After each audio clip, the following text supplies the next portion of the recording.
Okay, we'll go ahead and get started. All right, this is our notice of special meeting of the Board of Commissioners of the City of Ormy. Today's special meeting, the Board of Commissioners is held today, Friday, February 28th, 2024, at 5 p.m. here in the Commissioners' Chambers. First item is call to order and determine if the quorum is present. Commissioner Sebastian Martinez. Here. Commissioner Guzman. Here. Mayor Casey Homer. Here. Mayor, you have a quorum. Please rise to the invocation led by Commissioner Martinez, followed by the pledge of allegiance. I gotta thank you for giving us the opportunity to have our monthly city meeting again. Help us to make the right decisions that will benefit the city of Ormy. We ask this in your name, amen. I pledge allegiance To the flag of the United States of America and to the republic for which it stands, one nation, under God, indivisible, with liberty and justice for all.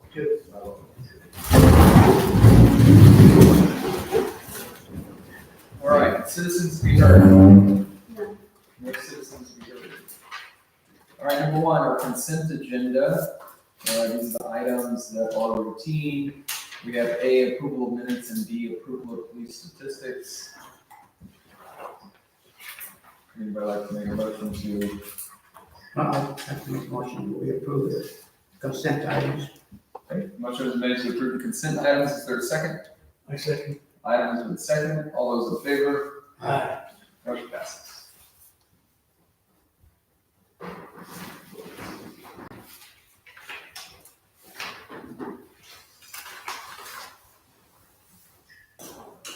All right, we'll go ahead and go to number two. Discuss, consider, and take possible action to review and approve the joint election agreement with Bear County for the May 3rd, 2025 general election.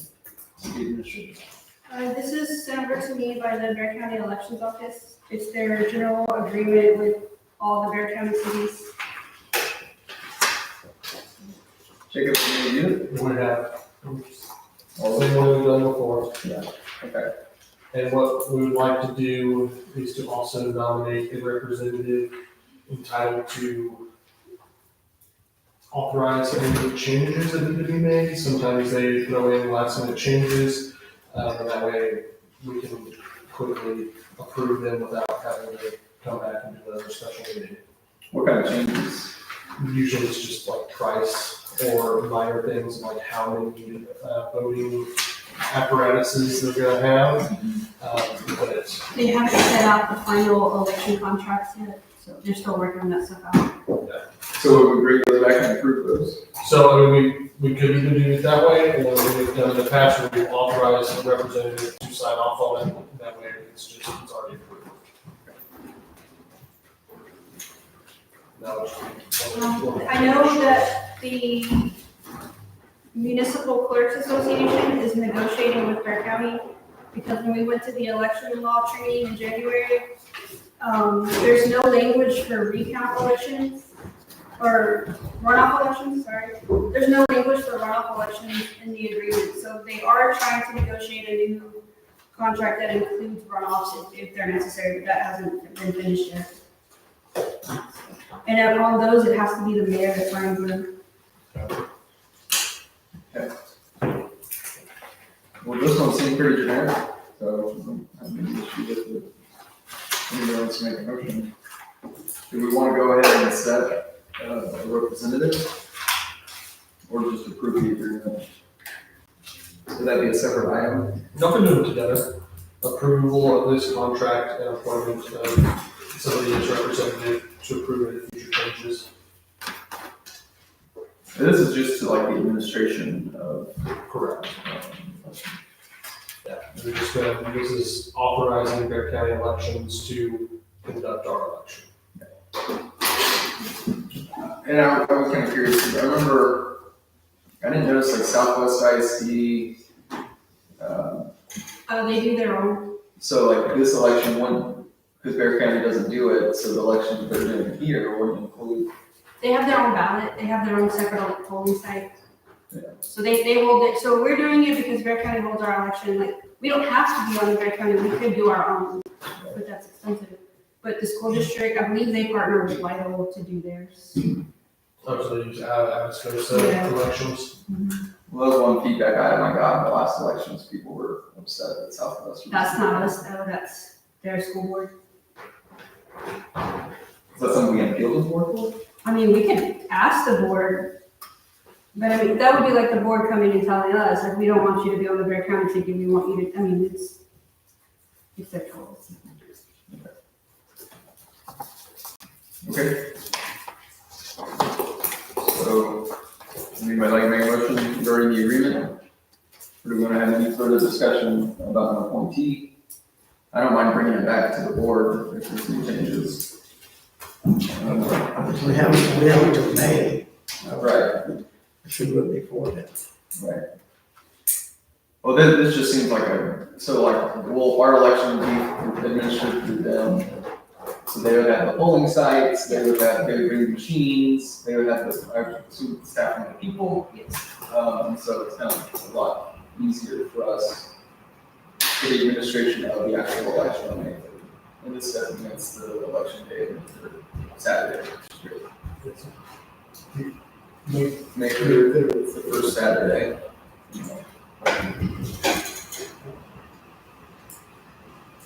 So if anybody wants to make a motion to approve item number 2, we can move on. Yeah, I make a motion with the item. All right, a motion's been approved, made to approve item number 2 regarding the joint election agreement with Bear County for May 3rd, 2025. Is there a second? Item has been seconded. All those in favor? Aye. Motion passes. Okay. Number 3, discuss, consider, and take possible action to approve the police racial profiling report. Chief Loretta. Would you like to talk through the report or explain it? I saw the report, thought it was very interesting data. I don't know if it's something that I've seen before. So the state requires on every traffic stop that police officers gather this data, and it's a mandated report. So actually, if they didn't do it, if you don't submit it on time, they will suspend your license of the chief of the agency. When was the last time we did it? We don't, Very good. yeah, every March, it has to be submitted by every March 1st, or people, there's like serious repercussions for not doing it.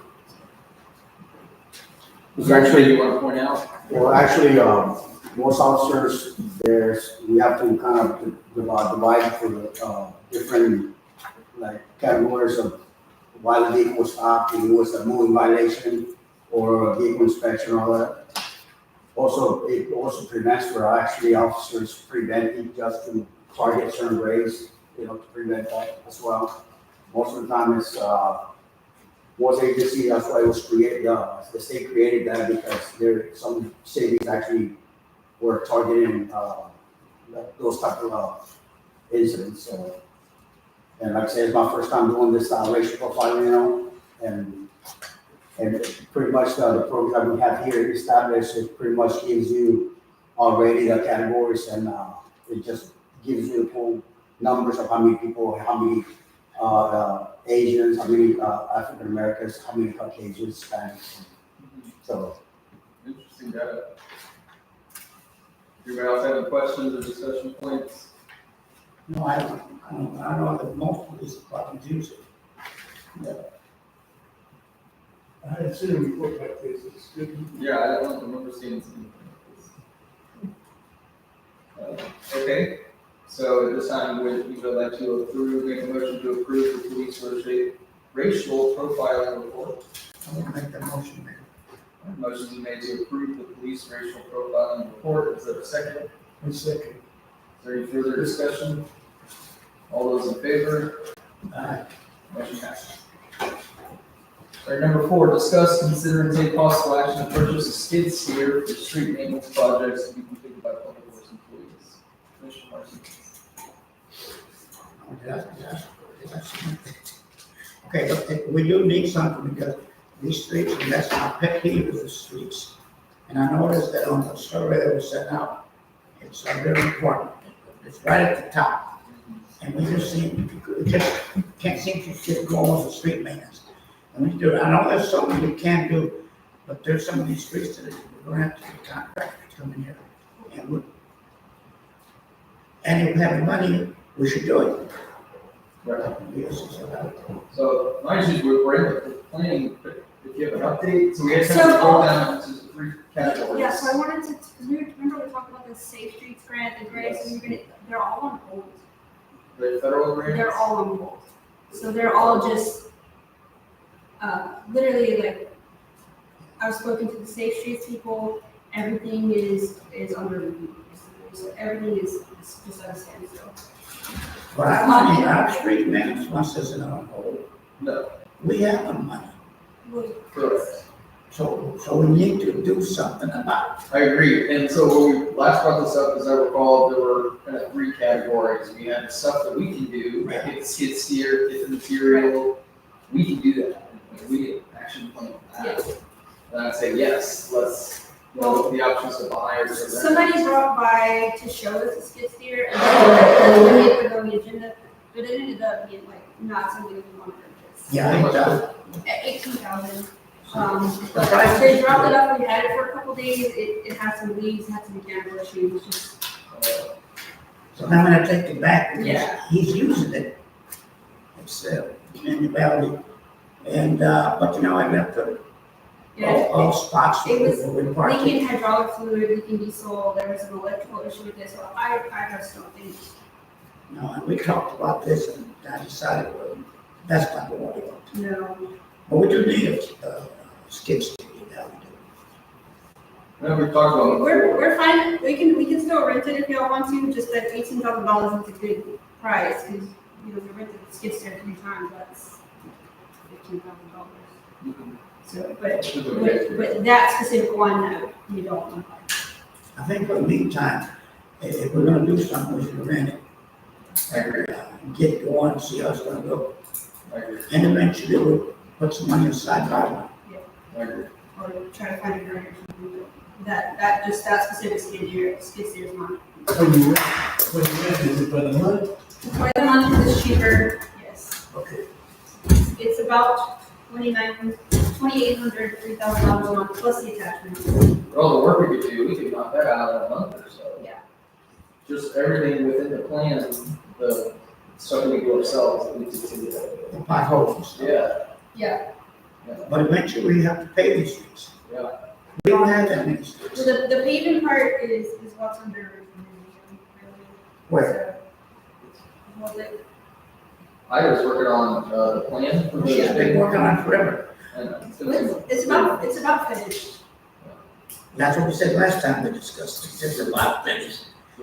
So, I need to talk to her, so, you know, we're paying you to do this. And I don't That's know, what we want at the next meeting. We want all 3 of those strategies and plans, so we can sort So of. you wanted, you asked for the soft costs and all that. Soft cost of fixing, rifling, and all that, all the one bucket. Yeah.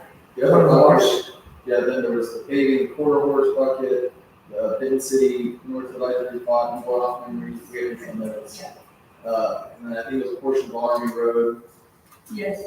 and then we had the 3rd bucket, was Which the was stuff the- we can we do can do, ourselves. yeah. Private drive, not public The- drives, the potholes, and things that we can do our own. Yeah. And we just need to plan and estimate the cost for that 3rd bucket, and let's execute. okay, so I'll make a motion that we kick this to the next meeting, so we get some plans on it. Yeah. So I don't think we just say, Just set it aside, yeah.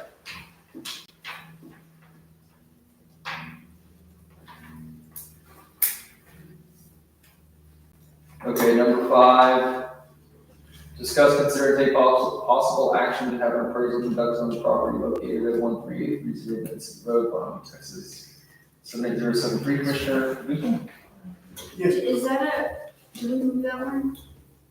I was surprised to see it Yeah. in open session, especially with Well, interest. So, I mean, it's gonna be an independent contractor. So, we don't have personnel exception, but it is provision of services, professional services, and so it's up to y'all. What I see in the item for this is, I don't see the cost. And so that's what you're saying. That's because that's what we need to get approval for. Okay.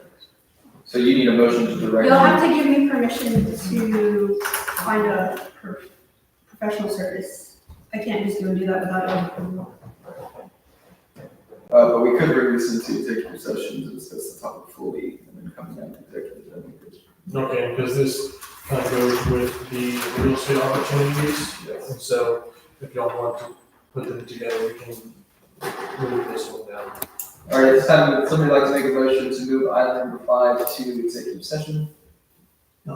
Yes, I'll make that motion on item 5 to executive session. Okay, Commissioner Martinez made a motion to move number 5 to executive session, discuss with number 10. Is there a second? I said. Item has been seconded. Any further discussion? All those in favor? Aye. Motion passes. Number 6, discuss, consider, and take possible action to approve a letter of engagement to complete financial compilations of fiscal year 21-22 and an engagement letter for audits of fiscal year 23-24.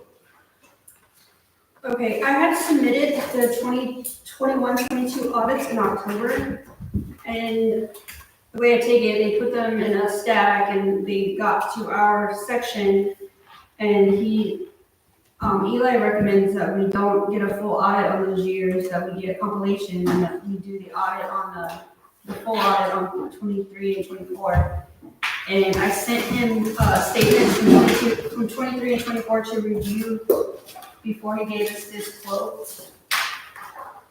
Have we cleared that with Victor? Yes, The debt? Yes. You yeah, might have done that. yes, I did. I did speak to Victor about it, we didn't have a problem with it. And then Eli sent me another email today, just like if this is not in our budget, if we need to work with anything, that is negotiable. Well, this is in our budget. Yeah, it's less than what we budgeted for, actually. And he already has all the data for 21 and 22, he already has everything for that submitted. So I would just have to submit, 23 and 24. How long would it take to get the code report of the compilation? I know he says 120 hours. Yeah, But where does that put us on his priority? I believe we're in the list to start in March. So.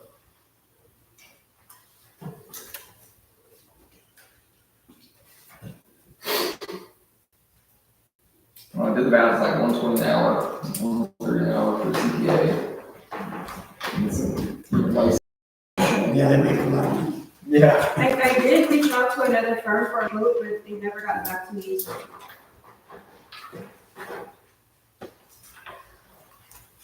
Okay. Well, we need it desperately, we're behind, multiple years behind. So I think we need this as soon as possible. Because if we do this, we'll be current. I'd be curious, like, what would be the price? I don't want to delay, longer.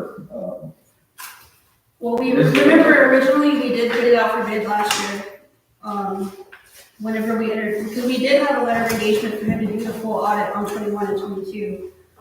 But he's the one who called me and told me he thinks it would be a better way for us to spend our money to do it as a compilation on 21 and 22 to save some money and do the full audit on 23 and 24 because of the time frame. I'd be really curious on the delivery date. I wonder if we could approve this contingent on, that 1 month. If they're putting 120 hours, 160 hours, it's just a matter of prioritizing, and that's a week. Yeah.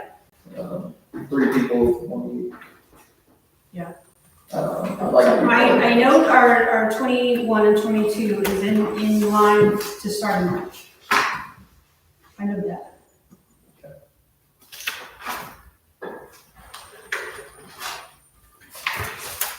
Well, we desperately need it. We've worked with Carlos Gonzalez for a long time, and this is a big limiting factor for us in achieving certain grants and debt if we ever needed it. Because we don't have for a while, so. Yeah, I think we do it.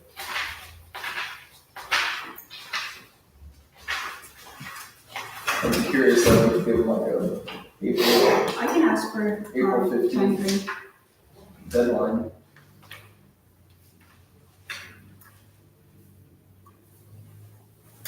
On both. Okay. Tell me of other opportunities you're pursuing that would do this.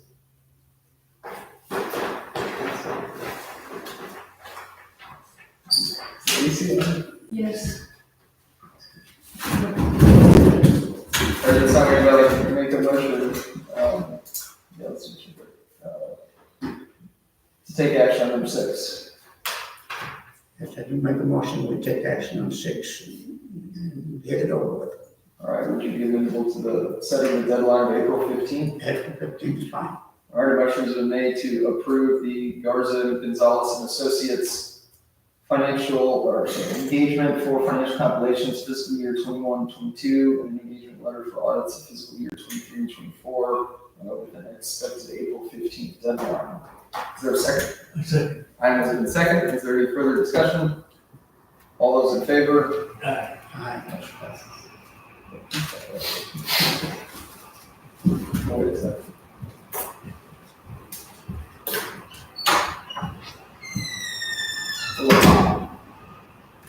Indulgence or listening. Indulgence. Is it gold over there? Too bad here, but it could be a little.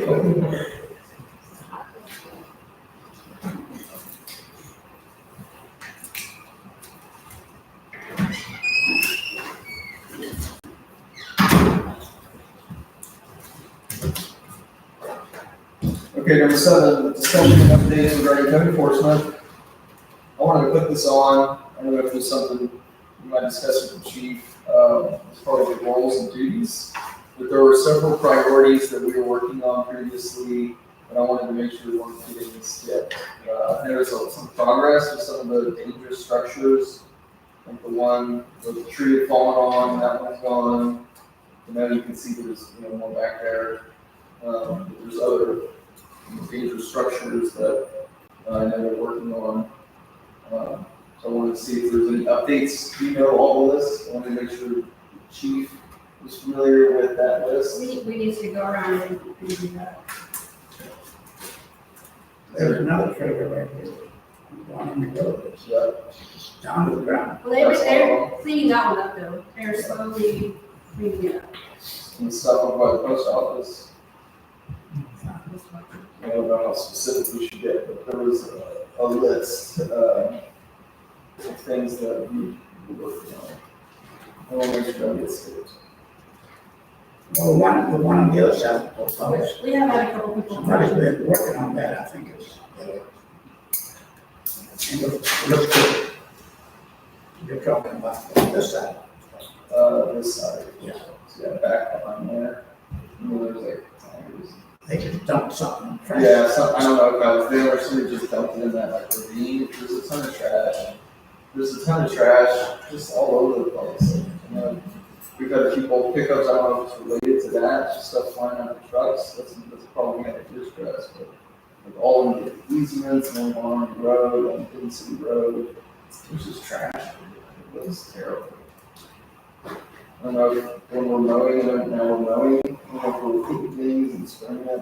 It's possible, but I know that they go and they clean them up though. They clean them up. I know I've got limbs on, or what is that, Hidden City Road, or on the property line. There's a lot of trash. They do go pick up trash. It's just a constant. And then we did clean up the back. There's a computer from like 1997 right there. Yeah. Do you have any questions about code enforcement or anything you can add? Well, actually, in the last 3 weeks I've been here, it's been hard in communication with the special morning staff.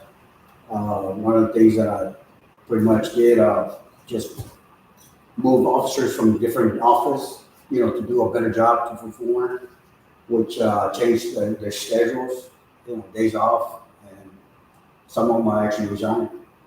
So, like I said, some of the officers were used to for so many years doing, just certain things. So I came and observed the things that we're doing. So I've kind of moved the officers, different officers, and some of them already submitted their resumes. Let's talk about that more in a bit. That's interesting. Do you wanna, like, let them know, like, what level of code enforcement? Yeah, so, and we've gone through this throughout last year, and it was one of the priorities we had set. We've looked at our ordinances and, wanted to identify those unsafe kind of situations. Dogs have been a really big issue. We've had some new ordinance requiring pet registration throughout the community, when it comes to the chip. So there's a lot of loose dogs. We're working on our animal facility, and this is kind of going off, but that's part of code enforcement, the microchipping. So the idea is that we should have little chip readers, so that if there's a loose animal, the officer can detain that animal and scan it and see if it's a resident. If not, we should have the materials, if we know it's a resident, to be able to chip them on the spot. Some Chief Perez is working on. We do, we have. Yeah, and some of the officers are trained on the changes in personnel. I don't want that to get lost. But we have that capability of helping to kind of enforce that code by actually doing it for the people. But the intent is, if all the animals are microchipped, as there's loose dogs, they can be detained and then we'll know who's whose and be able to handle the situation right there. For those that don't have a chip, we'll have a facility here in the near future where we can put the pets, try and find the owner, go through that 3-day period, and then have a decision to make at that point. But things like structural integrity, like there are some houses that are not being lived in, falling apart, something that a kid could walk in, get hurt, doors not working, unsafe situations in that process. And there's a few other things like degraded fences or environmental waste, sacks of tires. And there's a few kind of priorities that we've said we have a list of. But in that event, we've learned from a little bit of pushback from the citizens and the process that we go about it. It's not about collecting revenue. It's not. It's about a clean, happy, safe on Ormy. And having that communication with the property owner ahead of time, knocking on the door, talking to people. Hey, I noticed this. What's your plan with this? Well, hey, this doesn't comply with our codes. This is unacceptable for X, Y, and Z. What's your plan to get this done? Okay, great. Having that conversation, having deadlines that you're setting with them so that you can be following up for compliance. In the event you can't have that face-to-face conversation, we have spent a lot of time drafting a letter. First, we sent out a letter, and it was kind of like, hey, a letter in your face. We got a lot of negative feedback on the letter. We spent some time drafting that letter, making sure it was like, hey, this is a warning, and we've noticed this. We'd like to take this action. Here's the date that we're going to be following up. So we have this letter that was drafted that's been sent out to kind of to educate them on the front end before we get heavy-handed with the enforcement. Although for those that don't comply, we have that process that we can follow and kind of get more rigid with if they refuse to comply. But also in that process, we'll find out those that won't, those that can't, and those that can. And kind of shifting through that has also helped us identify those in real need. That have led to other social actions. That's kind of a higher level. I know you got a lot going on with this transition, but there's some communications that we don't want them to be lost regarding ongoing action items with unsafe structures. Anything to add? The only problem that bothered me is right across from the church, the Secret Church. That's a mess on the right lane, correct? Nice bit there. We brought it up several times at these Yes, meetings. we need to do something about that. No. I mean, looking at all the needs, you try to prioritize visible stuff and then kind of work in. You can get into some of these like back roads and there's a lot of stuff. Stuff by the church, stuff by the post office, stuff by 535, stuff off these major roads. Have a big effect on Ormy as a whole. Going to a little time, Texas collector, we don't want to get addresses and things and send a letter to them. You've got to do it. Paul had a stuck on his house. He's right across the road. He called me. I said, Paul, we don't have those stumps. Leave him alone and he'll leave. And I guess he left because he didn't call it anymore. We'll have to, Yes. And we need to be staying on them, so setting deadlines. we'll have to follow up and see what letters, I know letters are sent, we'll have to follow up and see what they request of us now. I know you have a lot of priorities, but let's keep that on. Okay. We can talk more, okay, no action. Number 7, number 8, discussion updates regarding the sewer project. So I put in the report, the main thing I wanted to make sure the board is aware of. I don't know if you've had conversations with Valerie, some of the recent saws. You know, we've been having our weekly call with the engineers. This time, let's skip to today. It's going to be Monday or Tuesday. But we got some pretty negative feedback recently from saws, some really not good news. So the last 3 months, we've been trying to get saws to review our engineering reports, our engineering studies, and go through the whole plan so that we can finish the engineering design and be 100%. I think we're at 70-ish. But we need saws feedback so that we can get to 100%, move on to the acquisition easements in this whole process. With the big other deal, the deal order deal on the north side of I-35, this has all been put on hold. It's what we were fearful of at the time. It turns out to be the case. Now that that deal is completely dead, they're back to reviewing our deal. There was a period where they're like, oh, we don't need to do a USA, we're going to do a memorandum of understanding. But now that's out the window. Now they're back to now need engineers at SAWS. And SAWS basically said that, hey, we don't want to own the sewer line. We don't want to maintain it. Do you want to explain that call? The SAWS attorneys were reviewing the MOU process to do the MOU with us, and they came back and said, we as a city don't have the authority to mandate people to tie into the sewer, so we're building a sewer system with no customers. So they're not going to take ownership of a system that has no customers. They're not going to just take infrastructure that's sitting. So the SAWS legal team basically told them, like, don't touch it. So, I told them to hold on, we are building for future development, but we do have people here now that want to tie into the sewer system. Ridgecrest, the Pilot, Exxon. So when I told them that, they kind of changed a little bit because there is a use for it. So there's basically a permission slip that each property owner has to sign and submit to SAWS to give the city the authority to negotiate the sewer being built for them to connect to. You want to explain that part, because you actually got the letter. Yeah, so it was basically a letter that they wanted existing users. Jacob helps. The first letter was kind of a generic one that It's a blank check. a blank check said, hey, this third party, these engineers are going to negotiate this deal, and you're going to agree to sign the agreement. Like, well, there's a lot of considerations there. There's costs to connect. We don't know what the intake fees are, tap fees. Like, there's a lot of costs and unknowns associated or will be determined in that USA. So as a property owner, you can't write a blank check without knowing what that's going to cost, when you're going to have to pay it, and all those obligations. Jacob helped kind of refine the letter a little bit. So the one that SAWS provided saying, hey, get everybody to sign this, and then we're good to go. That one was more like when you're hiring an engineer. Say we own 100 acres, we're hiring an engineer to negotiate a USA. That's what that form was. This is such a unique case that SAWS almost doesn't know how to deal with us because we're a city and we don't have our own users to connect, but we do have citizens and businesses who want to connect. So we drafted a letter, we made some changes to it that would allow the business owners to review the agreement prior to being obligated to the agreement. But we've already provided letters of support. Now, Ridgecrest, Exxon, Burger King have signed the agreement.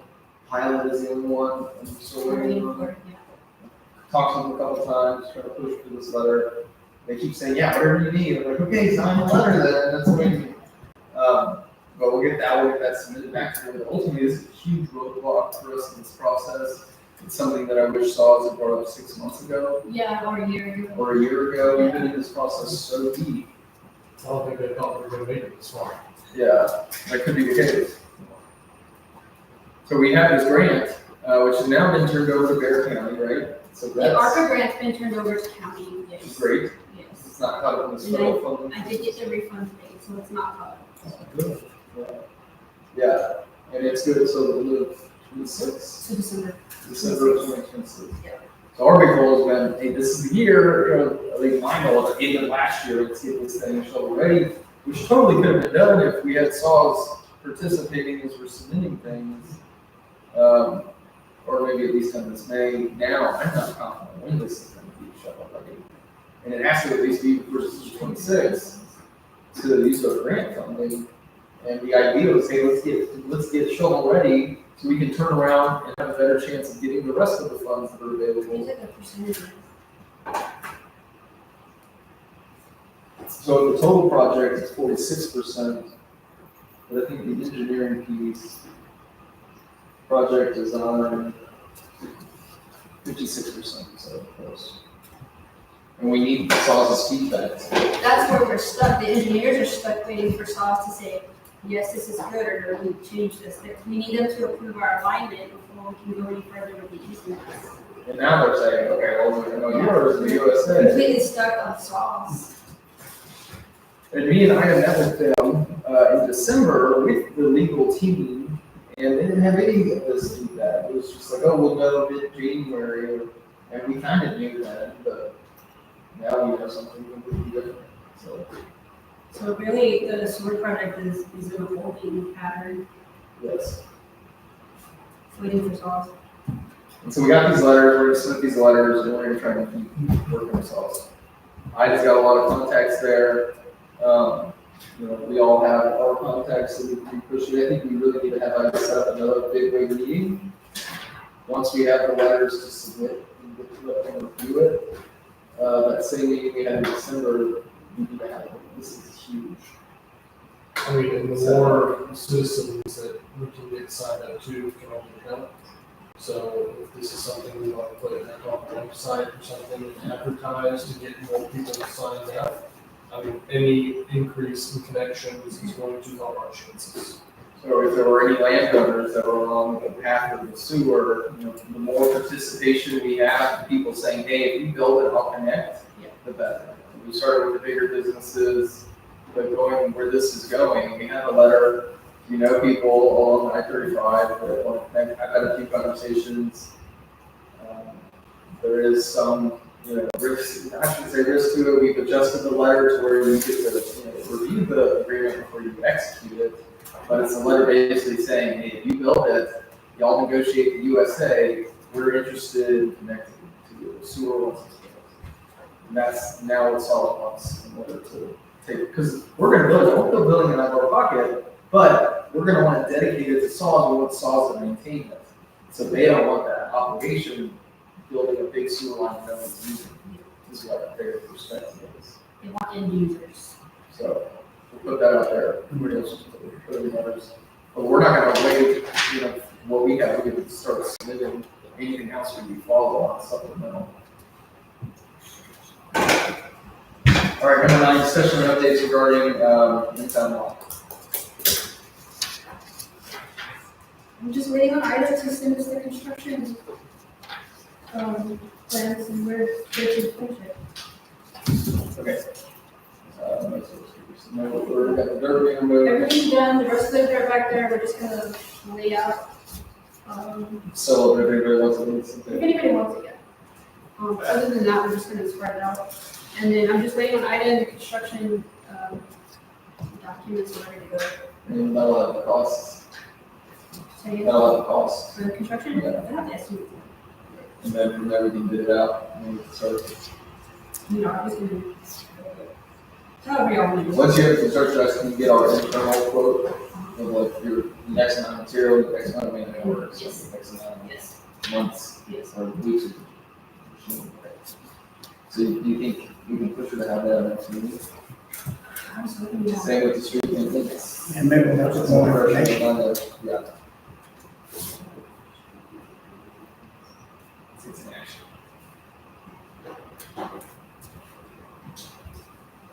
I know that they already did the survey, they did the survey, a week before last, so. Okay, now we're gonna go into executive session. The Board of Commissioners reserves the right to be in executive session pursuant to provisions of Texas Open Meetings Act, including but without limitation, section 551.071, 551.072, 551.074 of the executive session. We'll be doing number 10, 11, and 12. And, And 5. and All right. it is 5:41. It's 5:31.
Okay,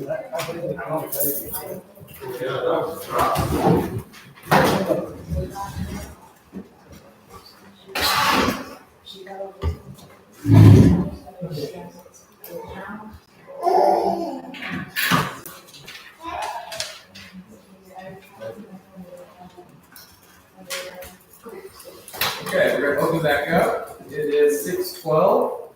Conclusion of the executive session. We'll read a couple items. We're gonna bring back number 5, discuss, consider, and take possible action to have an appraisal conducted on property located at 13830 Lindsay Road, Ormy, Texas, 78073.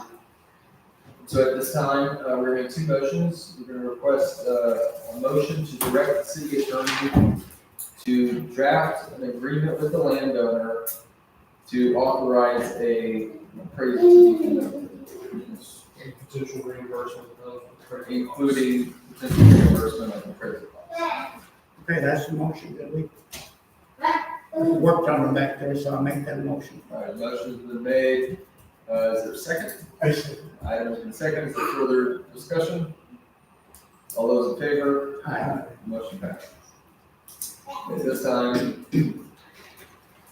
we'll request a second motion to authorize the city administrator to execute the agreement that the city attorney is drafting, and contingent on its execution, to authorize an expense up to $2,300 for the appraisal. Anybody like to make that motion? Yes. Second motion. All right, Commissioner Guzman has made that motion. I make that motion. Is there a second? Item has been seconded. All those in favor? Aye. Motion passes. All right, then, number 10, discussion of possible real estate opportunities. No action. 11, discussion with the police chief administrator. No action. And then number 12. Okay, at this time, what do you have a motion to adjourn? Make a motion to be adjourned. All right. Second. Item has been seconded. Motion to adjourn. All those in favor? We are adjourned. All right, we're gonna move on. This is a notice of special meeting of the Board of Commissioners held today, Friday. Do you need to call this? We're getting a little on.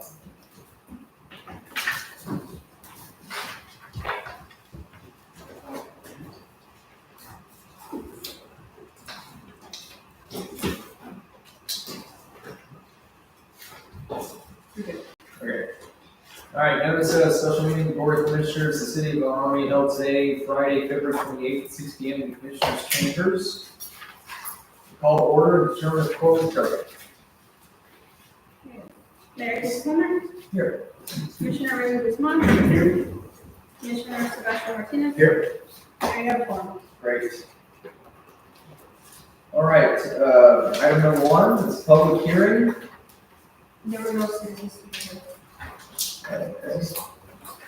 So at this time, the Board of Commissioners of the City of Ormy holds public hearing at 6 p.m., 6:15, February 28th, 2025, here at the municipal building, to consider the following sign or variance on the property located at 13905 Interstate 35 South, Ormy, Texas.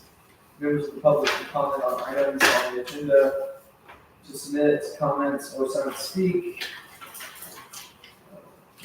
You have up to 3 minutes to speak. Yours can be given up to 9 minutes. At this time, we can open the public hearing. Can you give us a little rundown before we open? Yes, so, if you're familiar with, Express Dirt Express, they're right next to Commissioner Guzman. They submitted a permit, application to put up a billboard, which is not allowed under our zoning ordinance. So then they have applied for a variance to the zoning ordinance. And Brendan has, assisted with this as well. We'll get into that on the discussion. But right now, we'll open up the public hearing. If anybody's here to speak. They were supposed to be here. Primo was supposed to be here. So if I may make a suggestion, we'll just open up the item, and if anybody is here to speak on the item, we can hear them out, give them, however much time they want to give them, and then it will be up to the board of adjustments. So now y'all wear different hats. And as the board of adjustments, y'all make the determination whether or not the sign variance should be granted. Right now, we're on public hearing. This is a public hearing. If anybody would like to speak, now's your chance regarding this sign variance. I'd like to speak with more. We're gonna, we have discussion on number 2, Okay. but just how we have a public hearing, it's open, anybody can speak. I've got several questions about this too. Give it a few seconds. Make sure there's nobody here and speak on this. I'd just like to ask, what exactly is he wanting to put? So we'll discuss, kind of go into detail, basically, billboard, big billboard. Vehicle? Something for commercial use? Yes. How big, about the biggest one is right here. I don't know how big that one is, It's pretty tall. but these pictures are huge. Well, and it's not for the business, it's for advertising and for profit. What does our ordinance say? Or it's not permitted or. Well, we did have an ordinance on signs. It's not, Permitted. in that ordinance, it's not permitted. So they have to ask for a variance. So I have to bring it to you all. Okay, we're gonna go ahead and close the public hearing. Nobody has to speak. It is 6:19. We're gonna go on to number 2. Discuss, consider, and take possible action regarding a request for sign variance on the property located at 13905 Interstate 35 South, Pauling, Texas, 78073. So now, And what about this over here by you, Randy? No. It's, not that far. Is it closer to the? Southwest Sheet Metal Fabrication. Yeah, that's next to Burger King. this isn't city limits. Our ETJ, we regulate signs. He's not annexed to the city. is he? No, but No. it's in the ETJ. No, it's And just, signs is one of the things that we regulate in the ETJ. So it's 14 tall. The sign itself is 14 tall by 48 wide. The sign itself is 25 feet. Yeah, 25 feet. high, Yeah. But I want to say it's 85 feet in the air. Well, this is 25. Oh, no, I'm sorry. No, it's 85, you're right. It's That's 85 feet in the air. 85 feet. Yeah, it's a full, two. Oh, you got some. yeah, you have the. Dang, it is like this one here. Like the one on right lane? Yeah, no, that's not, we don't have signs on right lane, it's not be saying that.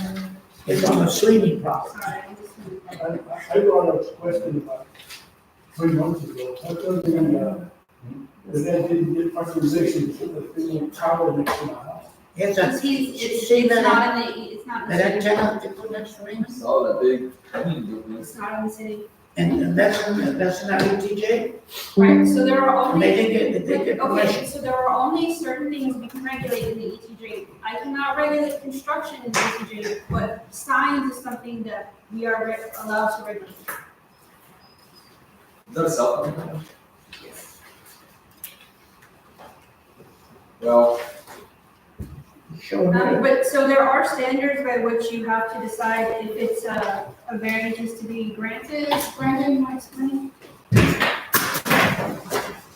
Please do, Brandon. This is where it is. Thank you, Mayor. Board members. So the nature of a variance is it gives a property owner the opportunity to request relief from a zoning regulation or other regulation in the code based on a unique hardship that exists for someone that, the premise is that, their land is different than somebody else's land, or they have some sort of extenuating circumstance which is not self-imposed.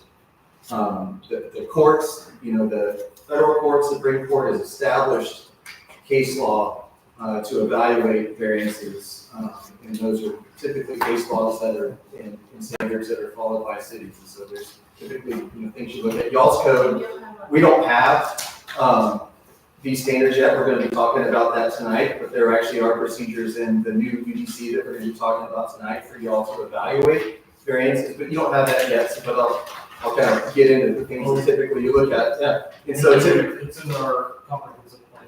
okay, yeah, so typically a request, you look at it and say, okay, is there something unique about this property that makes it impossible? Or are they at a disadvantage that other people aren't?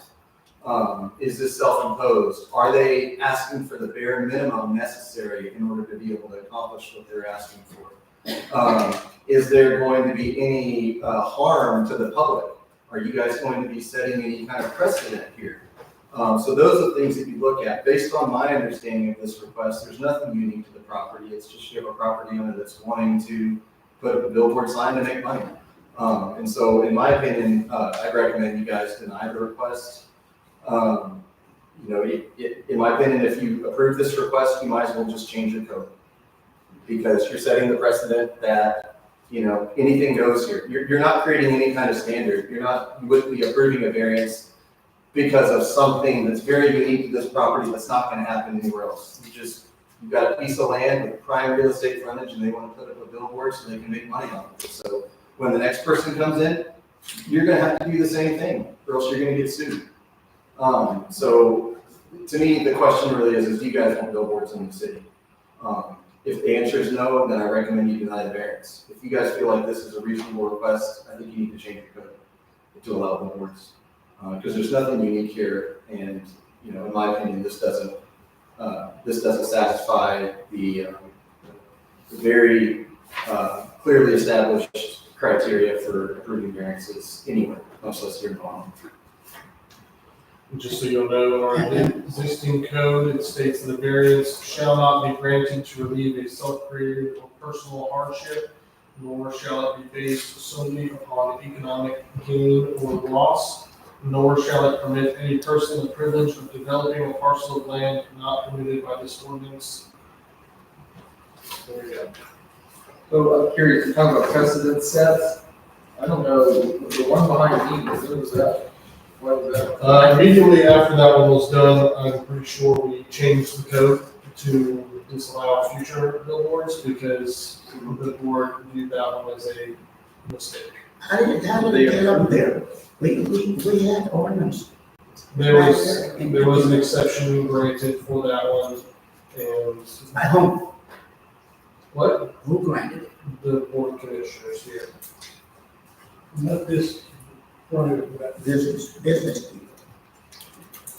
That's, we had an ordinance that they couldn't put billboards on, something like that. There it is, right there. I wasn't here at the time. So you can't get a variance. I don't know, we have changed the code somewhat recently. I don't recall the exact date, but I know that in that case, the variance was granted. And since then, other requests have come forward and been denied. Okay, and those people not here, Melanie? No. Well, I requested we make them come here. Well, they told me they were going to be here. Well, they're not, so I propose that we delay this to the next meeting or. No, they all can deny it. I mean, because based on the fact that they're not here, we posted this in the newspaper. If we have to have this hearing again, the city's gonna incur more costs. I think, their lack of appearance shows their lack of interest in really getting this done. And y'all need to decide on this one way or the other tonight. So it's yes or no? No. All right. Like to make that motion? So because it's a variance, we have to use a little specific language. We have to put our findings on, so based on the submittal. Do you find that? Do you have the sheet? We currently have a motion on the floor to deny the variance, subject to update. So variance requires findings. Yes, technically this is a appealable decision to the district court.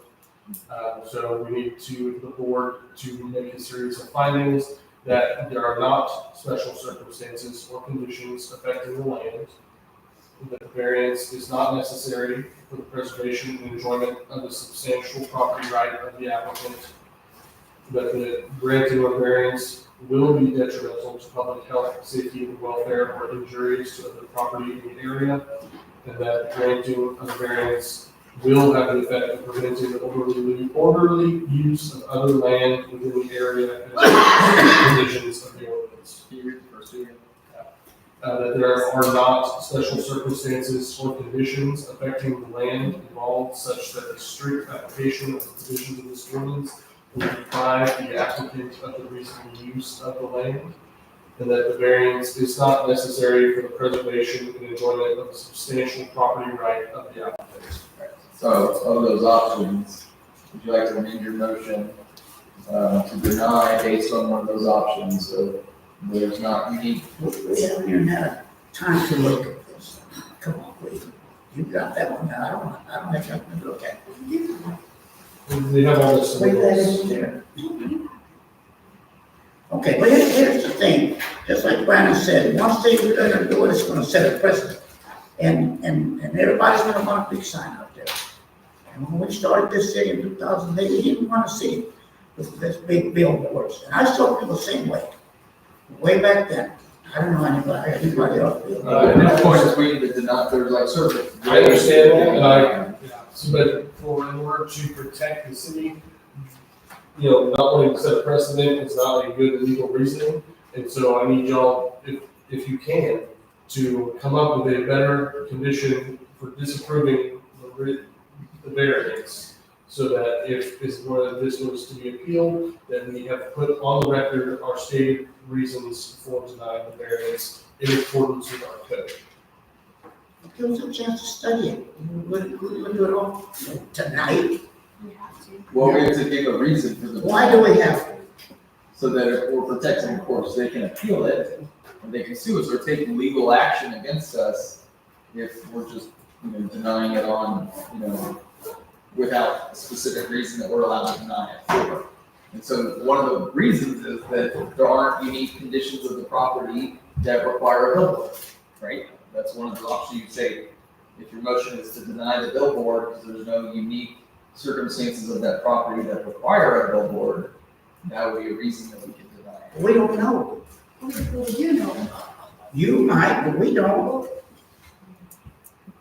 Yeah, I know it's all this, but they're not telling us anything. It's just telling us they're putting up a sign. And we could say we deny it based on the reasoning of unsubstantiated proof that the property's livelihood depends on this. The key is, do they need a sign this big? What is it, a sheet metal company? This is not for the company. This They're is, gonna sell it. They're gonna sell the space on the billboard to make money. Well, why don't we get a cut out of it? Sure, they do that with billboards. On city, if it was a city property, maybe we would get cut, but because this is on private land, One time we had this company that put up one of these digital billboards right there by the post office. It was way back in the day. And our mayor that was here didn't approve it. We could just like all thousands of dollars. one of our findings. And he would approve it. Nothing. Well, we're not, we just need to have a reason as to why. Commissioner Martinez, if I may, so here at the city level. All right, Brandon, you have the floor. Go ahead. Yes, sir. Thank you, Mayor. Here at the city, the first step for someone receiving some sort of relief from a city regulation is with y'all. And so, as the city attorney mentioned, if a property owner doesn't like y'all's decision, like say hypothetically y'all denied it tonight. You said, no, you don't get your billboard sign. If they were not happy with that decision enough that they decided to take it to district court, when we talk about taking it to a district court, that's just another way of saying they sue the city, right? And so what the district court and judge is gonna look at that, and he or she's gonna look at all of the facts. Okay, so the judge is not gonna look at whether or not they think it's reasonable for a sign to be here. what they're gonna specifically look at is your reasoning for denying it. And that's why the findings come into place. What they're gonna overturn is whether or not they think that your decision based on your finding that Jacob was discussing is legitimate. So that's why you need to have a legitimate reason.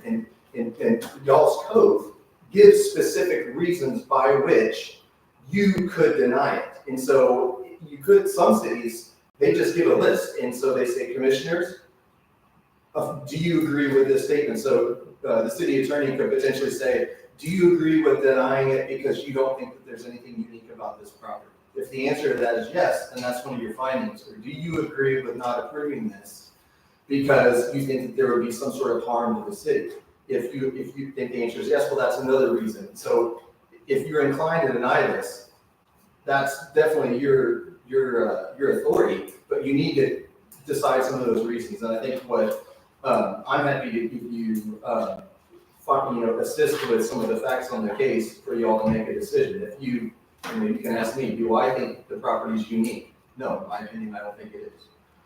Do I think that there would be harm to the city if you approve this? Yeah, I do, because I think you're creating a precedent that everybody else will come in and ask for it, and the city's setting themselves up for liability. Do I think that, the owner of the property is imposing this on themselves? Yeah, they are. They're deciding to do something that the city laws don't allow. So I think it's self-imposed. Do I think that they're asking for the bare minimum? No, I don't. They're asking for an 85-foot tall sign that's 14 by 48.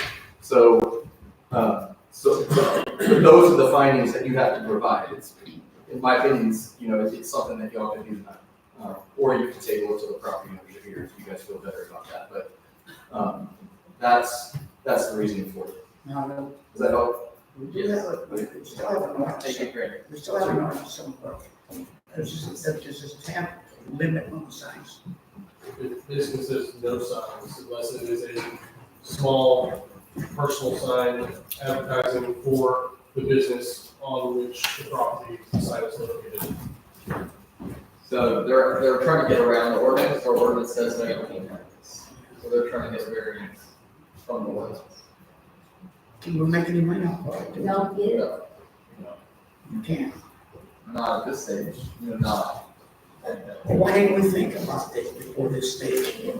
That sign that Toyota has right over there, they're paying $1,000 a year to the Swedes.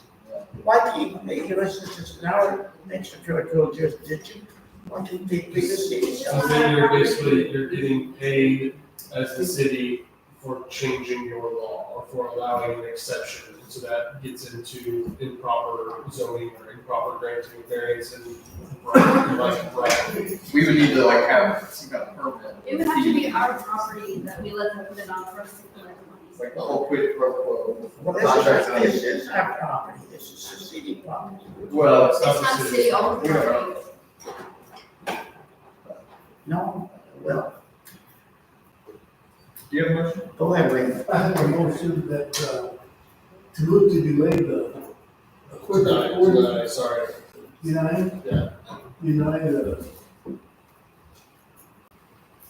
ordinance that's based on the findings that the applicant has. So you'll read it here, I'll read it, and you can adopt it. Yeah, okay. Yeah, I'll read it, and you can adopt it. Sorry, it's bad handwriting. Alright. Right. I move to deny the variance based on the findings that the applicant has failed to meet his burden and has met none of the conditions required for variance. Right, would you like to adopt that motion? All right, a motion has been made to deny the variance on the basis that you repeat the basis that you did the motion. Jacob, what was the basis? That he has met none of the conditions required for variance. Okay, motion has been made to deny the variance as no requirements have been met to allow for us to accept. Second. Item has been seconded. Is there any further discussion? All those in favor? Aye. All right, the motion passes. Okay. Okay. All right, so that concludes this meeting. So at this time, would anybody like to make a motion to adjourn? Make a motion to adjourn. Motion is made, we adjourn. Is there a second? All right, so second, all those in favor? Aye. You're adjourned. Well, then we got one more.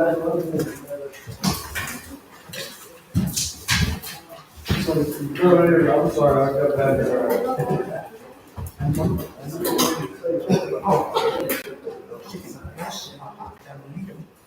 All right.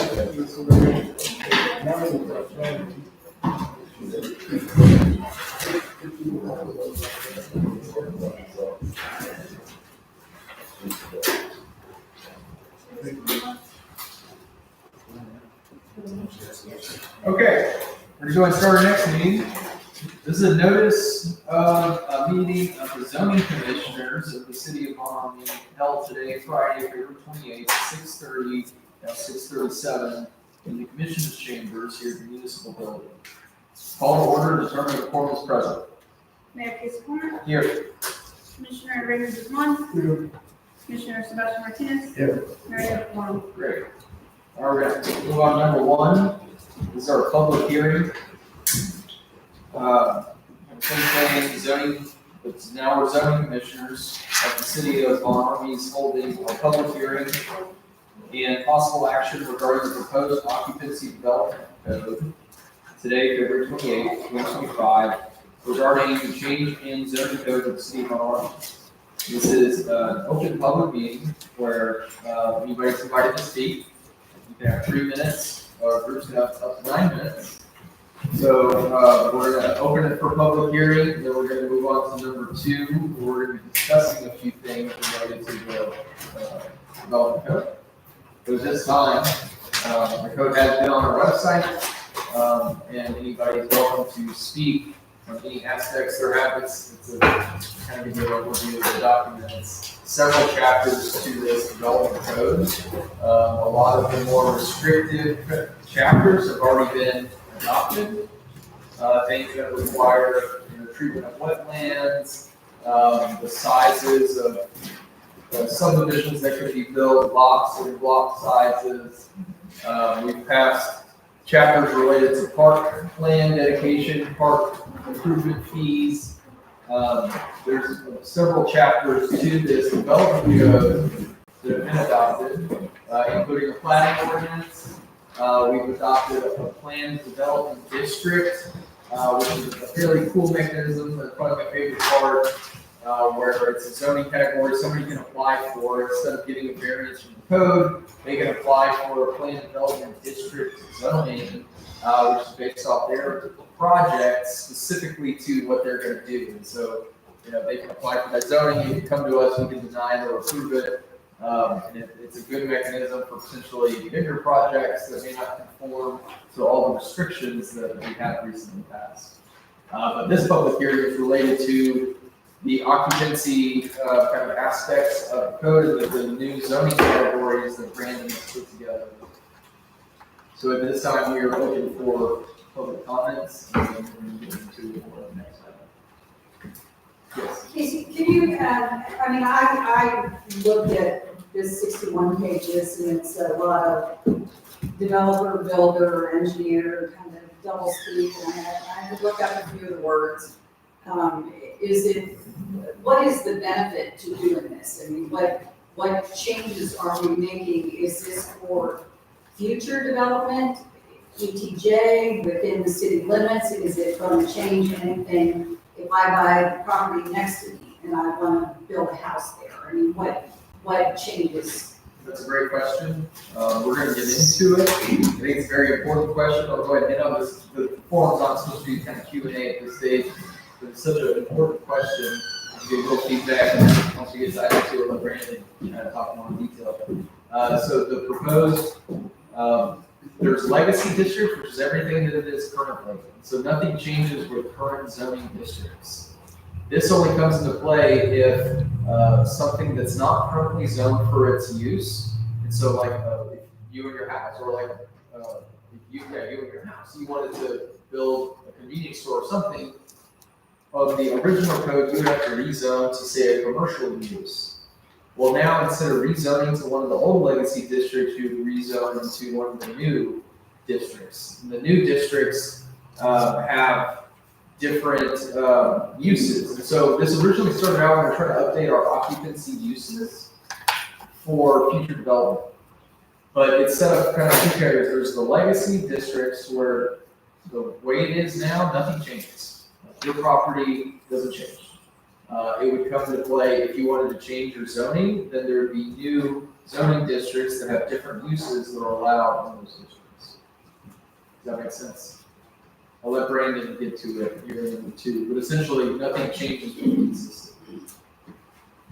And the same uses and occupancies of the existing zoning districts are the same. It more so comes into play with some of the larger land contracts, land tracts that might have, 100 acres that are all zoned commercial. Well, we're going to want to probably break that up and determine some new uses, and so then that will keep the public hearing open. Anybody else wants to speak?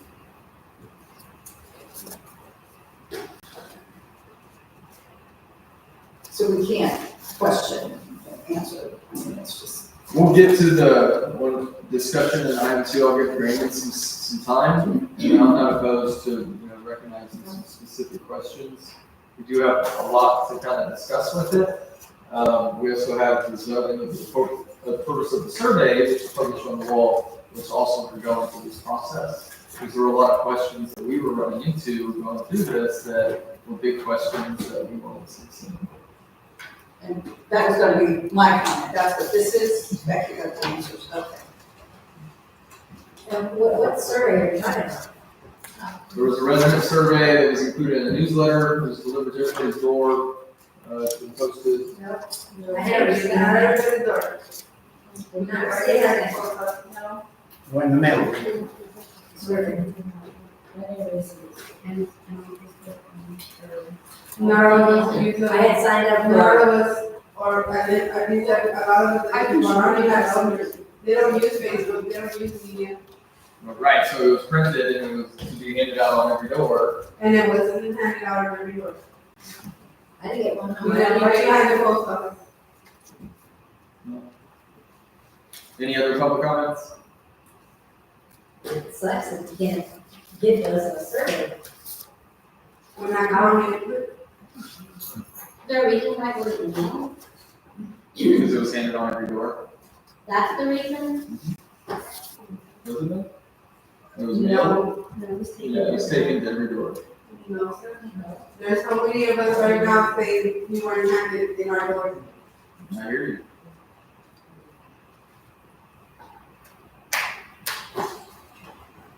That's a shame too, because the whole point of it is to feed into this Exactly. process. The survey is something we've been talking about as a board since last May. This is the first And time it's I've heard about taken it. months to get it out there, and the whole point of it is to get resident feedback to go into this. I could assure you, we would have got it at the door, my mom would have been like, can you read this to me? Never got it in the door. All right, I this used to get, notices for, newsletter and stuff, and I don't get it anymore. If there's any public comments, we'll go ahead and close the public hearing. All right, it's 6:45 for the closed public hearing. Go on to number 2, discuss, consider, and take possible action regarding a change in the zoning code for the city of Ormy. Brandon, I'll turn it over to you. You heard some of their questions, if you could. First, I would say, man, I mean, the surveys, we could be reopened, right? Yes. Yeah, so y'all can still take the survey. If you didn't get it on your doorstep for whatever reason, you can still take the survey and have your voices heard. This is a discussion tonight. There's no obligation for the board to approve anything tonight. It's been noticed, and if they want to table it and give you guys, whoever, time to take the Do survey. you have a printout? Yeah. I have it on Facebook page. Yeah. Surveys are, We don't have it. cities do surveys all the time, and they're complex things, and so that's exactly why there's a requirement for a public hearing, so citizens are notified of what's going on.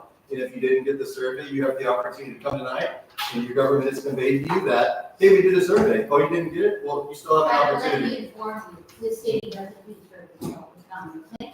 Yes, Maybe ma'am. other cities. Right, and so, but there's still opportunity.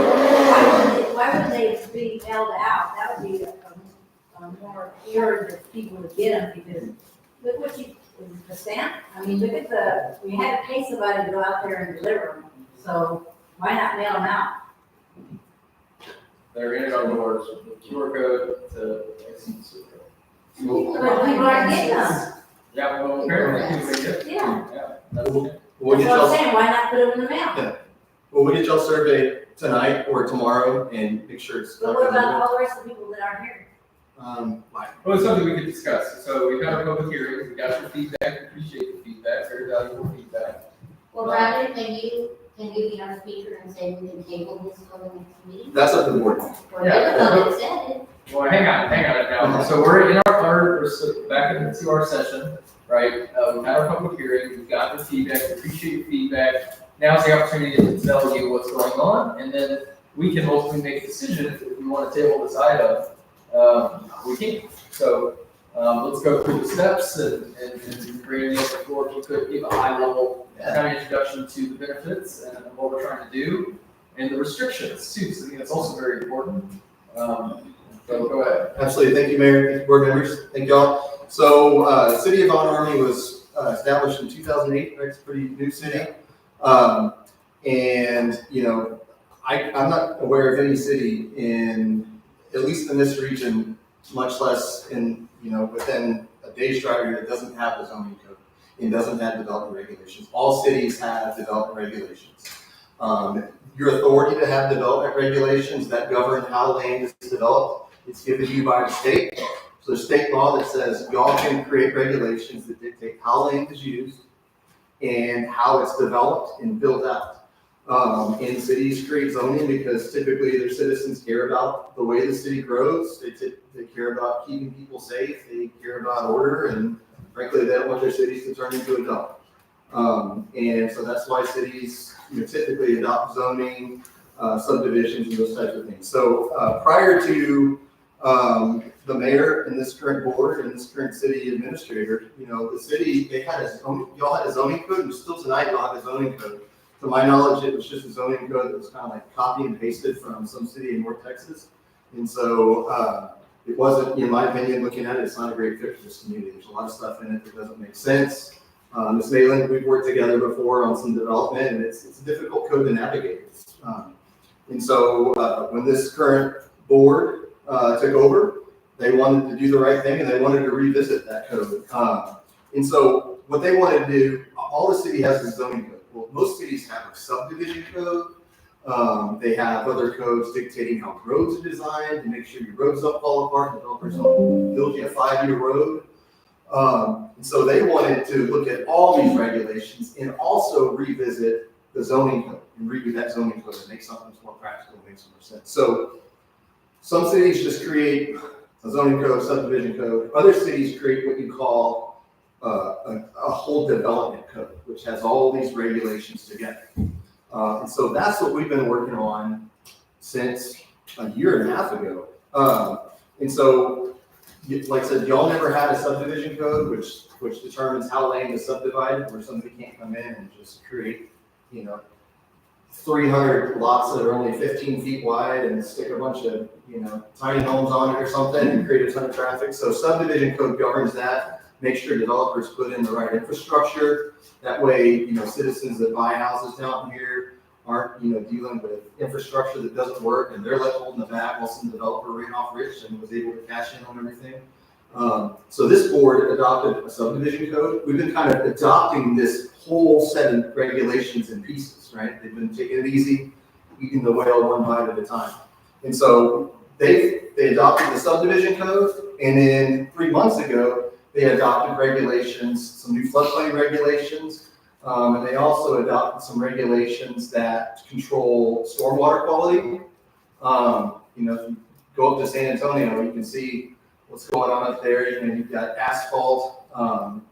When it rains, there's tons of runoff that runs into the rivers, and before you know it, you've got rivers that are 50% E. coli, which is what I've been told. So they adopted some new regulations that govern stormwater runoff. And this is really all stuff, as the mayor said, this is all stuff that developers have to deal with. So Ms. Bailey, I think your question is great. How does this stuff impact us current property owners in residence? That's a great question. It does impact current property owners. We'll get into that given the high level. But I would say, to answer your question, why do this? It's to protect the city. There is massive development coming y'all's way. I mean, you can see it's like right up there. And, you know, good question to ask is, do you like guys like that stuff? Does that scare you is what's coming your way? Because if you don't like what you see, you have the ability to dictate how they do stuff. They're building all that garbage up there because the city of San Antonio lets people build whatever they want to. The city of San Antonio is a developer friendly, the developer lobby is huge, the real estate community runs San Antonio. All right, and they don't care. They'll come down and they buy tracts of land and they're wanting to pack as many houses on it, and they will do the bare minimum. Okay, they do the bare minimum. I deal with them, been dealing with 15 years, they do the bare minimum. And so what I would say is the reason why you put these regulations in place is to protect your citizens. You don't create these regulations. Nobody's trying to create regulations here to take your rights away.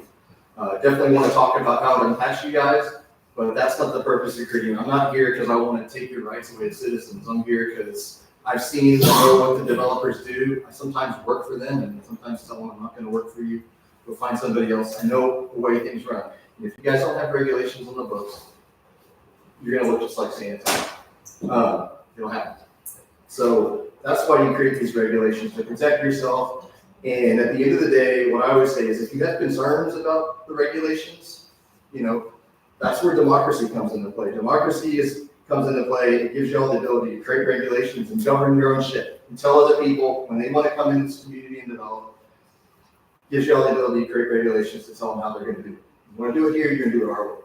But at the same time, democracy also comes into play the other way. Whereas if you don't like a regulation that's on the books, they can change it. If you think there's a regulation that's not fair, you can always come petition them.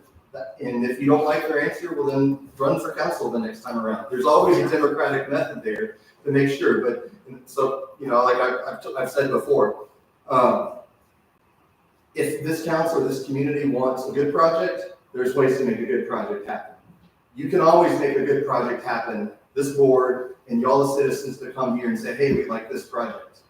You can always make a good project happen, regardless of what your rules are. But you can't always stop a bad project unless you have the rules in place.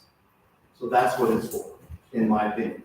I've worked for 6 cities, and I've seen some horrible projects go through. And they went through because they got variances, or council members gave away the farm, or P&Z gave away the farm. So I'm being redundant here, but these regulations are in place to protect you guys, protect the quality of your community, and not have it just turn into some ugly suburb of San Antonio.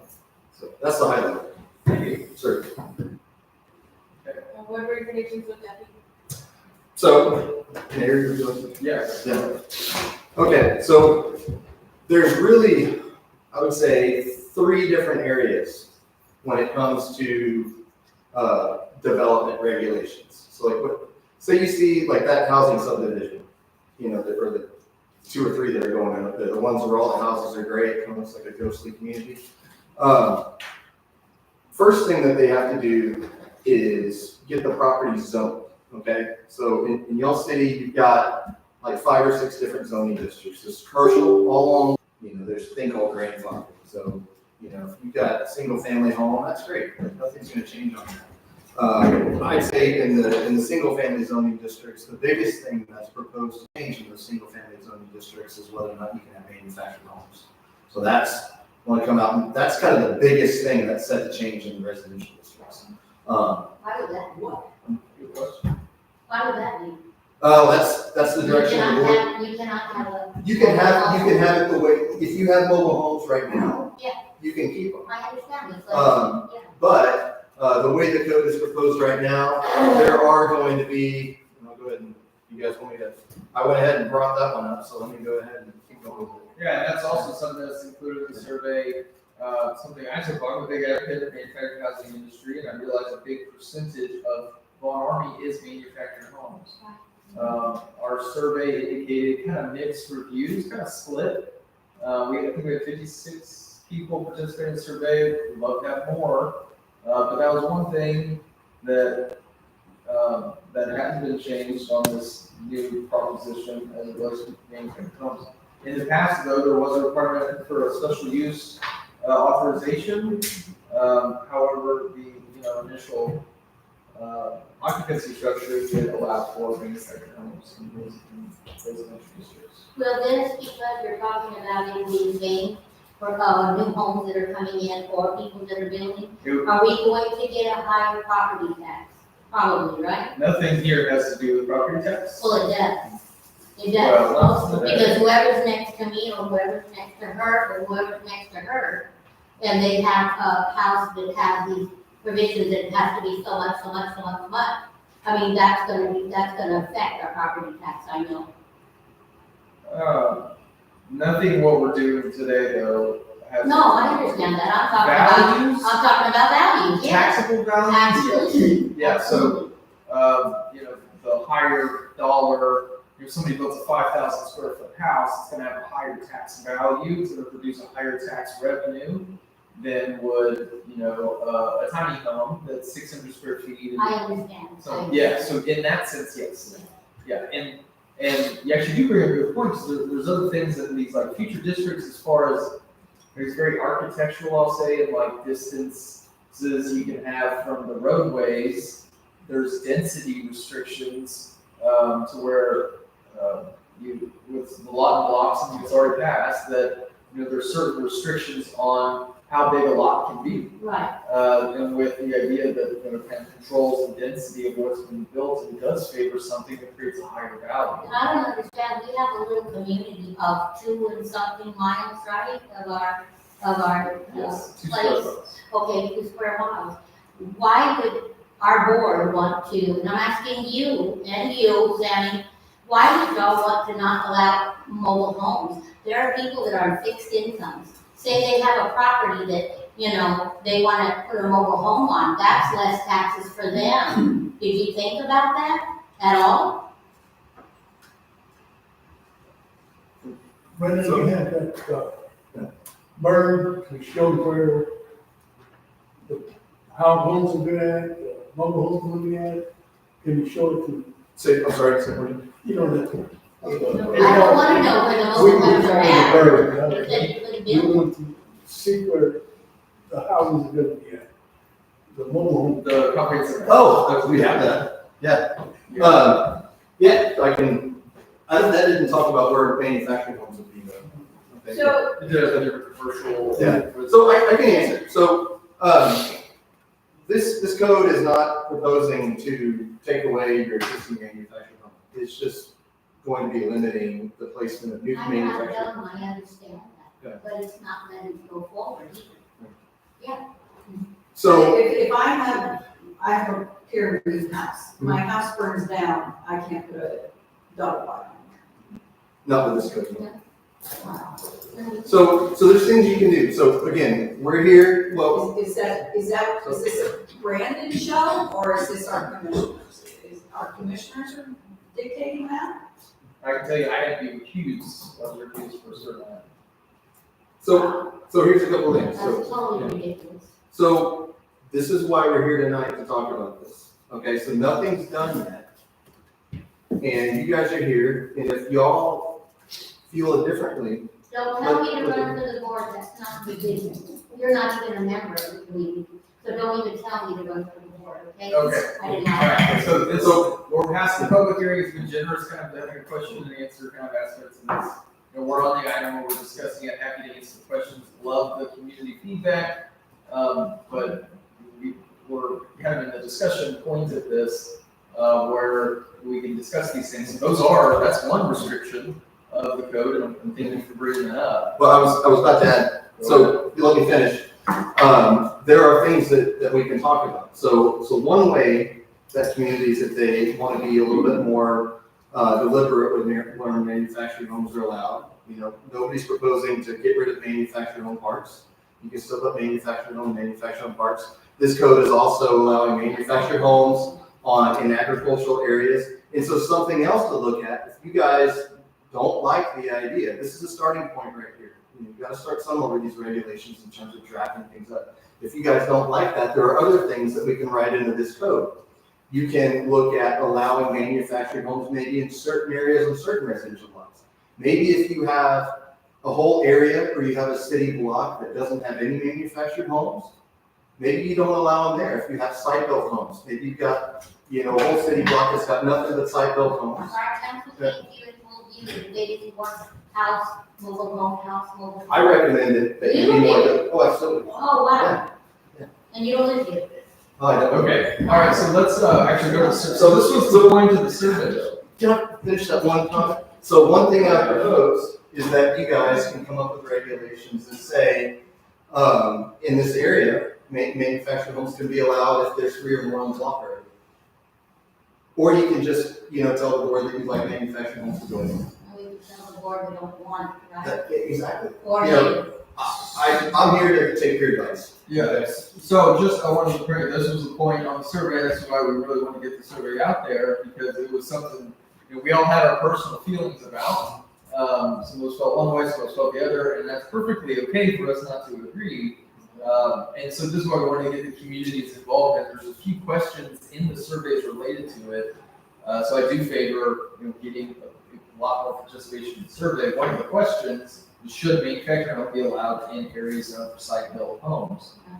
46% said yes, and 54% said no.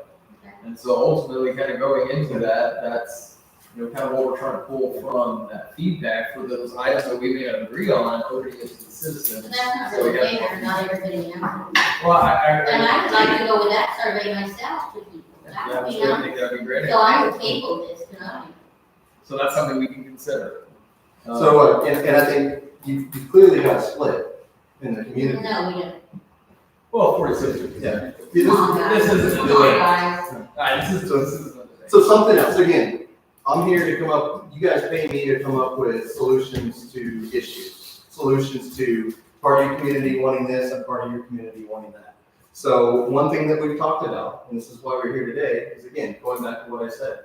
Maybe in certain residential zoning districts, it is appropriate to have manufactured homes. Maybe in areas where residential districts where it is predominantly manufactured homes, maybe you come up with some sort of limitations there. Because right now, you're not allowed to put in a manufactured home unless you get a specific permit. So like right now, you can't even put in a manufactured home. I'm not recommending, this is mailing up before I can even say that, but I'm not recommending that you take something away. You don't currently have permission to put in a manufactured home. But you can't get permission. You right? can't get permission. Okay, So so what, don't say we don't have permission. you can't do it without getting permission. Absolutely, yes, I understand So But they can always deny it. they can always deny it. that. Right. But what I'm saying is right now, I'm not recommending taking away a right you already enjoy. So say my house went down, I will be able to get my mobile home redone then, or paid. Was the insurance to put another one on my house? No, Well, there is state You protection in that. Yes, you You can. can, and you can replace it. Yeah. Yes. There's state laws that protect. Because where I live, they're like 9 or 10. Yeah, you can replace that. You're allowed to replace Only that. up to a certain amount. If the cost of replacing is more than 50% of the value of the home, then you revert to the new rules.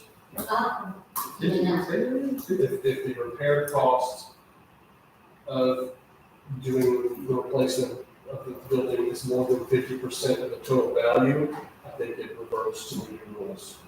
Is that all right? So again, I don't If somebody has the right to tell us what to do on our own property, it's retarded. So I don't recommend you allow them by right. Most cities don't do that. Okay. Like even San Antonio, they don't allow manufactured homes by I right. don't care about something, I don't live in it. That's fine. I'm not trying to be combative with you. I'm just trying to say I'm here for a solution. I'm telling you, So what I recommend is, it's way too golden. so what I recommend is you clearly have some community, you can agree or disagree, but the mayor can spread the results. And maybe we come up with some solutions that do allow manufactured homes in certain cases, and maybe we put something in there where you can still come to the board and get permission. You have upstairs living at behind the post office? Yeah, so we kind of addressed it in the open forum, kind of nature, there was a public hearing, we kind of had some conversation, we wanted this feedback. We did talk about item earlier with code enforcement, which is something of enforcing the codes, and not really what we're related to here today is either. But there are some things being looked at, yes. There's quite a bit to look at here. Yeah, there's a bunch. Okay, we've got I threw that one up. we've got roads that aren't even, owned by anybody, they're not maintained. Right. What are you talking about, behind the post office? Yeah. We've Yeah, got, they want to talk we've got about big that. issues. Yeah, there's big issues But over there. what we're considering here tonight is going to be separate from those, and there, again, going back to surveys, there's kind of points in the survey where you can give us that feedback, more general, it's not just related to this, there's questions in there related to this. But I, really like the idea of tabling this to get more input into the survey. But since we're on the subject of occupancy code, let's continue to go. So you had mentioned the manufactured home. Can you point out some of the other big differences that would impact? Yeah, absolutely. So yeah, that's the big one to make sure, since you guys are residents, make sure to be transparent. That's in the code. So if you don't like it, let's keep We talking. need our city to be So, transparent. sorry, We need our city to be transparent. that's what we're doing. Thank you. There's going to be commercial districts. There's going to be some big changes in the commercial districts. Right now, the way the code is set up, it opens up, it leaves the door open for some pretty rough uses out there on I-35. This community got a pretty nice grant to put in a sewer line, potentially, and you guys are working on that, or potentially going to be spending even more money for that. How do you pay back, investment on that? Well, usually you try to get development that's going to provide retail taxes and property taxes. And so right now, your current commercial district, it's through SUP, specific use approval, but it does leave the door open for some, what I would say, some pretty rough uses that could really affect the quality of y'all's community. So there's going to be some changes. Now I mentioned one thing that comes into effect is manufacturing, another one's going to come from these commercial property owners. They're going to get a letter in the mail that says, hey, the city's going to be adopting some regulations that may affect what you can do on your property. So you better come to this meeting and give the city planner a hard time on that as well. So that'll be changing. If you look at this, this is online. So if you guys want to go in and look at some of the changes to that, there's going to be some changes in terms of manufactured home parks. That district will be going away, or it'll be a legacy district. We're going to be creating new districts for where manufactured home parks could be put. And those are really the biggies, I think, Mayor, Board. The big ones with manufactured homes and some of these what I would call just unattractive commercial uses that like to go into like to go on the freeway and turn up dust and put up ugly buildings and take up all your land. So when HEB wants to come to town, there's no land left because it's all full of full of tractor trailer developments. So those are really the two biggest changes, I'd say, Mayor. So in we are terms of- getting sewers. I'm sorry, We are getting sewers. you're not getting sewer? We are getting sewers right tonight. I didn't mean to open up that can of worms. That's in the works. That's a longer Yeah, conversation. longer conversation, but that's the idea. We're trying, but. Development regulations like this, usually you want to put this stuff in place and have it go hand in hand. When you're planning for a huge investment, the city got $3 million of ARPA funds, so you got $3 million of all of our taxes, mine included, even though I don't live here. You got some of my money too. Well, you're wrong, the taxes weren't used on us this last time, okay? Well, y'all got Unemployment. a $3 million grant from the federal government for a sewer line. And so that's going to be being invested in this community, and there are other funding sources. So when you got that kind of investment, sewer goes in, that's something that makes land really marketable for development. And you're already a marketable community for people like KB and some of those other home builders. So yeah, I think in the next 10 years, if you guys, as long as you hold tight on some of the not great development that's going to try and come in here, which, stuff like that sign earlier, and so as long as you guys hold tight on that and make sure you're wisely, and the board is wisely approving zone changes and different things. And yeah, I think this be a quality community that some quality retailers would want to come into. And that's again the point of some of these regulations. Quality retailers not going to want to come into a community where everything looks bad. In my opinion, they should have just went in for commercial, on that zoning, just look at commercial first, because that was an investment for our city. not personal people and not personal homes or personal sites. All right, so, what do we want to do, board? So we've got options. So, I mean, today, this is just the zoning commission's recommendation to the board of commissioners, so y'all wearing different hats again. If y'all were to approve moving this forward, then that would allow it to go before y'all as the board of commissioners for final approval. Or we can table it and try to get more survey input. That's as your city planner, I recommend you do that. You recommend we table? I recommend you table it More to citizen input? more citizen input, yeah. Unless, yeah. How many of you received? 55. Was it, We have 1,300 people, and originally what we were saying is we wanted, We would be, so based on our population, excuse me, please don't interrupt us if you want to talk, sorry, we're just trying to finish up here and we'll be done. I know it's been a long night. based on our population, to have a valid response, we need 297 responses for it to be a representative sample of the community. So that was our goal, Our goal is 297.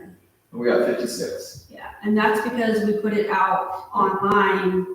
And so some of the responses we got are from people off WhatsApp, because I can see who took it. I can see each individual that received it and who took it and who didn't take it. And I know some of them that did submit responses are not from Von Ormy, they're from outside the area, but that's what happens when we put it out online. But it's kind of a double-edged sword because we need answers. But That's then we why got you mail it. some of the feedback we got were people on like Watson Road. Yeah, they're very close to us. They're just Right. not exactly in Not the city in limits. city limits, and so originally it was restricted to only those people that were sending links to. It was restricted to just like residents inside the city limits. So what's the problem with mailing it? Hang on, we're talking. We can also print it out, and I think, It's not, so we can print it out, they can submit it, and then we can enter it into SurveyMonkey. I mean, we have a lot of people, that we got feedback here just tonight, but they're not online. And so they're not taking survey, we want their input, we we could can hold, text it to people. I mean, we could send it via text message. we can do that. Mayor, we could have a survey, a meeting that's specifically designed for people to come here and take the survey. Yeah, or just have it available at the Yeah, city hall. yeah, or city hall, I've yeah. had people come in and take it. Yeah. you guys Or like, do that? you know, send out an invitation to everybody in the mail. You know, Uh, I don't need to Say, hey, say come that. on these days between this time. And there's a lot of elderly people that, they don't, and there's a lot of people that don't speak English, so I can get around that. All of our time is in the. And if they don't, if the council. We're gonna- No, we're gonna take our, We're whatever we're presenting. We want you to show up. Alright, very good feedback, very good feedback. Bringing up a lot of really good points, let's integrate this, let's open it up, let's figure out, if we get a bilingual option. Cause you're right, there are a lot of, English speakers. I can see what, I would probably have to upgrade what we're using to do that. Well, let's do it, let's get to that 297 number, and then, we can be Can we pick it up here? I can send it to the phone. You all got mine, yeah. So we need a printed option too, so they can fill it out, then we can enter it into the SurveyMonkey. SurveyMonkey has good. We need a controlled environment. So maybe we take off the public. Or keep it public, if you can see the answers, see who's doing it. Yeah, I can see the you can answers. Sort through it, right? Okay, so that sounds good. So do we need a motion? So what, how long, like when you do that, how long do you want to give the survey? Well, when did we start it out this time? When did it become live? December? Yeah. Give it another 6 weeks, 4 weeks? 4 weeks. 4 weeks. So we've had our public hearing, so we wouldn't have to do another one. We could do zoning commission and board commissioners in the same day if y'all wanted to. Well, It only takes less than 10 minutes to do that survey. we just need to get the buy-in from the people, get the participation. So how are you gonna send it out? Well, we're discussing that. We have it online, like, it's super easy, there's a link. You can just go to. There's a lot of people here that don't even have internet. They got rid of his phone. Huh? Most days, most people have phones now. You don't, it doesn't mean they know how to use internet. They have a pay through. They don't have a go to. Well, they don't do it. I know a lot of people don't have. That's his phone. Let's do what, we'll figure it out, but we need to print adoption. I think the commissioners could go house to house, they know everybody in Army, they can take it to them. We need a print adoption. We need a Spanish option, an English option, print option.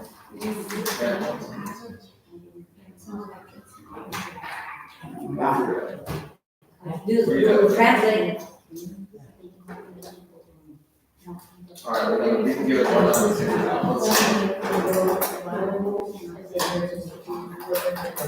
People leave. All right, I thought we reset for the 15th. Just time to figure this out. More than enough time to figure it out. April 15th. 45 days. 45 days. That's too. Okay, well, we can't figure it out. Okay, we can say, so then March 31st. That'll be 30 days.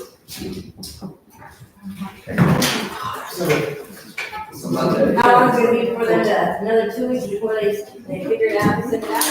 We gotta get it out there, we gotta get participation, our goal's 297. So if you're okay, get 297 participants, we're gonna meet on the 31st. All right, we've got to make that motion.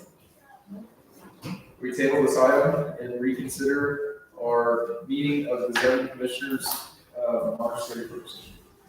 What day is that? It's a Monday.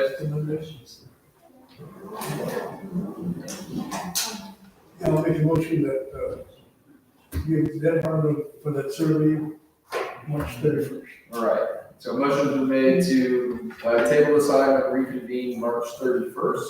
Is there a second? Second. Item has been seconded. All those in favor? Aye. All right, motion passes. All right, at this time, we're going to make a motion to adjourn. Make a motion to adjourn. All right, motion to make adjourn. I say. Item has been seconded. All those in favor? Aye. Motion is adjourned.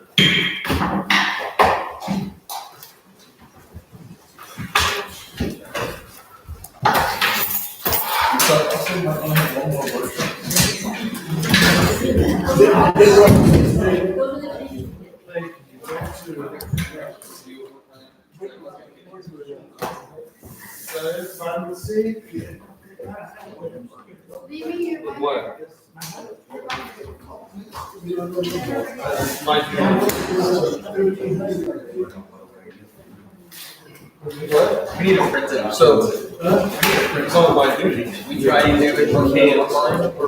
This page. You would have to do the else to report the fact that he's on my duty. Because he wouldn't be cleared to work until he presents positions for terms of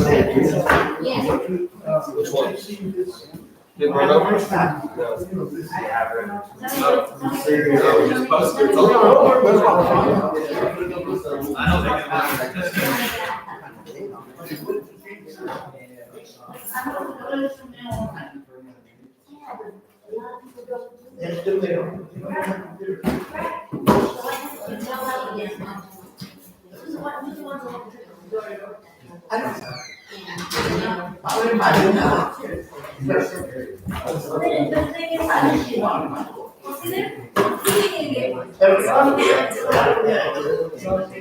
Let's do it.